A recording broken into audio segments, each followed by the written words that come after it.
Good morning and welcome to CSC History. I hope you guys are ready for some Korea, because that's all you'll have today. Today, we're celebrating the 10th anniversary from the end of the Korean War. I'll transfer you guys with Vivi for her to tell you more about it. Korean War. This war was characterized by being one of the most difficult because of its geological location. It all started on June 25, 1950, where a war between North and South Korea bursted. This tremendous war was divided into two sides.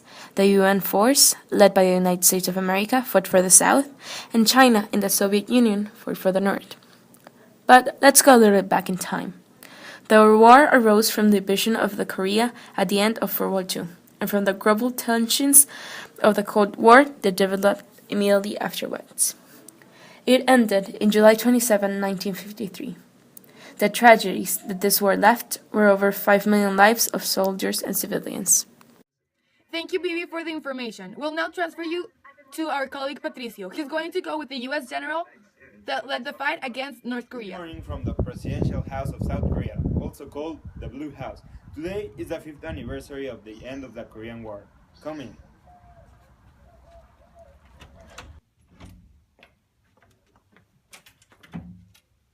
Today we're going to interview Sergeant Church.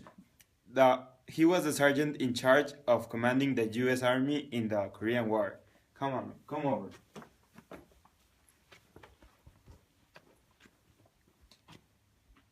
Good morning, Sergeant Church. I've heard fantastic things about you. Good morning, Patricia. An honor to Sergeant Church at the service. Thank you, man. So, today I'm going to interview you about the Korean War. So, how do you feel 5 years later of this event happening? Thank you for asking. I actually feel very happy about the outcome that the war had, but also I feel very sad about our fallen comrades. I understand. So, this question might sound a little bit harsh, but what was the exact number of the casualties, including civilians and soldiers, this war?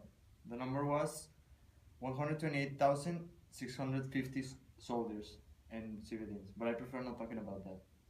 Okay, I understand. Thank you a lot for accepting this interview, and see you next time. Also. So, last week we made a competition to see which student was the best filmmaker for the Proxy Wars. The winners are the Korean Proxy Wars. So, let's see a little bit about this. The war started after World War II, when the US and the Soviet Union had the choice of their way of government. In 1945, Korea was divided. The Russians occupied the area. The war at first was very defensive. The Russian army was prepared for any kind of threat, while also were disciplined and well equipped. While the US were not very prepared for any kind of combat and almost looked like they were going to flee the battle at any moment. Also, many diseases spread because of the hot summer.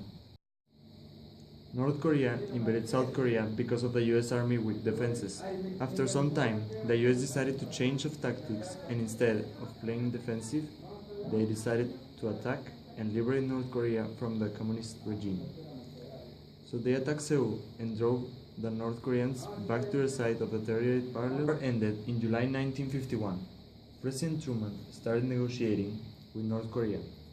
Both sides agreed on expanding the 38th parallel by a 2-mile wide radius and making it a demilitarized. Thank you for watching CSC History. We'll see you tomorrow at the same time for more history. Tell us what you think in our channel. Have a good one.